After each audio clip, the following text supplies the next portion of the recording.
혹시 노벨상 수상 연설을 들어보신 적 있나요? 이 연설문 속에 정말 엄청난 과학적 발견에 대한 여정이 숨어 있을 때가 있거든요. 오늘 우리가 바로 그 여정을 한번 따라가 볼 건데요. 이야기는 정말 아주 뜻밖의 원소에서 시작됩니다. 네, 바로 유황이에요. 생각만 해도 뭔가 썩은 달걀 냄새, 아니면 공장 냄새 같은 게 떠오르지 않나요? 솔직히 이미지가 썩 좋지 않죠? 그런데 놀랍게도 오늘 이야기의 주인공이 바로 이 유황입니다. 자, 그러니까 진짜 궁금한 건 이거죠. 대체 어떻게 이 별 볼 일 없어 보이는 원소가 노벨상까지 받은 그런 대단한 발견으로 이어질 수 있었을까요? 오늘 우리가 파헤쳐볼 미스터리가 바로 이겁니다. 유황의 흔적을 따라서 생명과학의 지도가 어떻게 완전히 바뀌었는지 같이 한번 가보시죠. 이 여정의 안내자는요, 이 연구를 직접 했던 뒤비뇨 교수가 남긴 말에서 찾을 수 있어요. 바로 탐구적 연구라는 개념인데요. 말 그대로 미지의 세계로 구불구불한 길을 개척하는 것이래요. 어때요? 좀 흥미진진하게 들리지 않나요? 자, 그럼 본격적으로 그 길을 한번 따라가 보죠. 자, 그럼 이 구불구불한 길은 어디서부터 시작되느냐? 때는 1920년대고요. 우리한테 아주 익숙한 물질이죠. 바로 인슐린에서 시작됩니다. 그때 과학자들은 인슐린이 아미노산으로 만들어진 단백질이라는 것까지는 알고 있었어요. 뭐 여기까지는 기본적인 사실이죠. 그런데 뭔가 좀 이상한 점이 하나 있었던 거예요. 바로 인슐린에 유독 유황이 정말 깜짝 놀랄 만큼 많이 들어있었다는 겁니다. 대체 왜 그랬을까요? 그래서 파고들어 봤더니 이 유황이 완전히 새로운 물질은 아니었고요. 시스틴이라고 이미 알려져 있던 아미노산의 일부라는 걸 알아냈어요. 사실 그냥 그렇구나 하고 넘어갈 수도 있는 사소한 발견처럼 보이잖아요. 근데 이게 사실은 앞으로 이어질 정말 거대한 발견의 첫 번째 이정표가 됩니다. 바로 이거예요. 이게 핵심입니다. 이 발견 덕분에 과학자들은 처음으로 확실한 단서를 잡게 된 거죠. 유황을 포함한 아미노산, 이걸 더 깊이 파봐야겠다 하는 아주 명확한 방향이 생긴 거예요. 자, 인슐린에서 시작된 이 유황의 흔적은 이제 우리를 그것도 아주 깊숙한 곳으로 이끌어갑니다.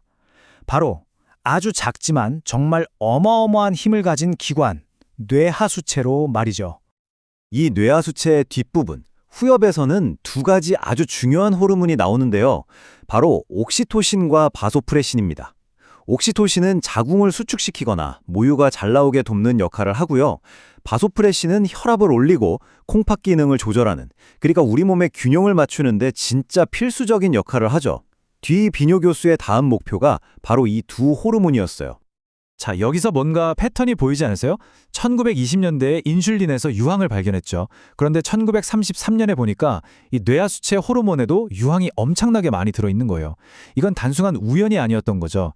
유황이 계속해서 나 여기 중요해 하고 신호를 보내고 있었던 겁니다. 자, 이제 이야기의 클라이맥스로 넘어갑니다. 이 강력한 분자들이 도대체 어떻게 생겼는지 그 구조의 암호를 풀어내는 정말 힘든 작업이 시작되는 거죠.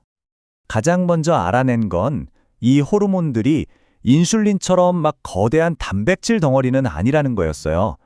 그보다는 훨씬 작은 폴리펩타이드라고 불리는 아미노산 사슬이었죠.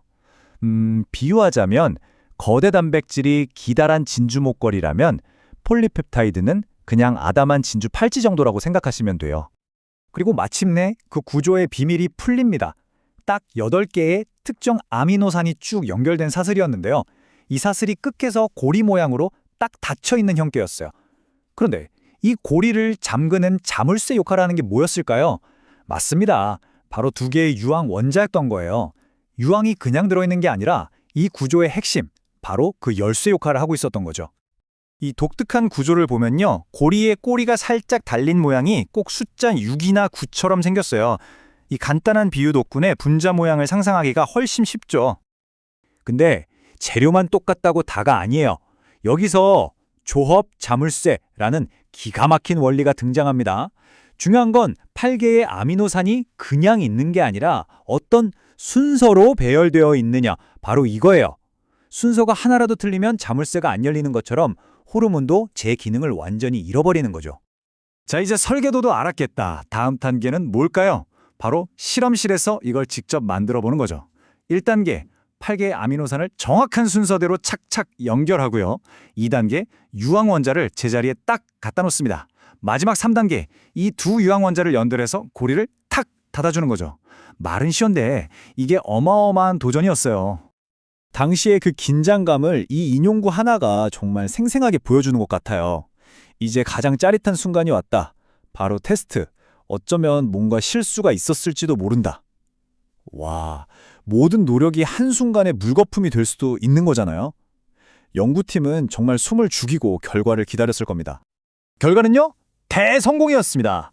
실험실에서 만든 합성 옥시토신이요. 자연에서 얻은 것과 화학적으로나 생물학적으로나 완벽하게 똑같았어요. 와, 이건 정말 과학이 생명의 분자를 창조해낸 역사적인 순간이었죠.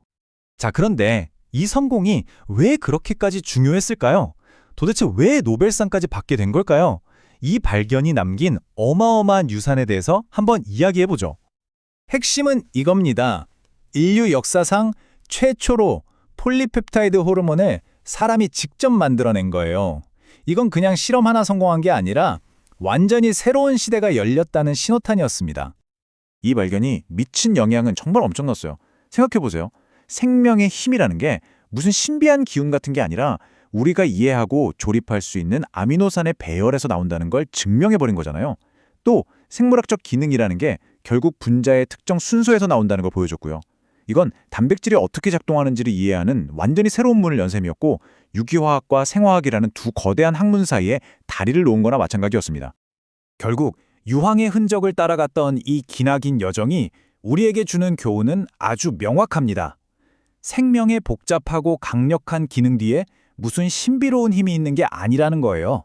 힘은 바로 우리가 이해할 수 있는 화학적 원리, 즉 구조와 배열에서 나온다는 거죠. 이 발견은 미래를 향해 정말 엄청난 질문을 던집니다. 만약에 생명의 가장 강력한 비밀이 결국 서열, 그러니까 조합의 문제라면 우리는 지금 어떤 놀라운 조합을 바로 눈앞에 두고 놓치고 있는 걸까요? 어쩌면 인류의 다음 도약을 이끌어낼 그 조합을 찾는 여정은 바로 지금 이 순간에도 계속되고 있는 거겠죠?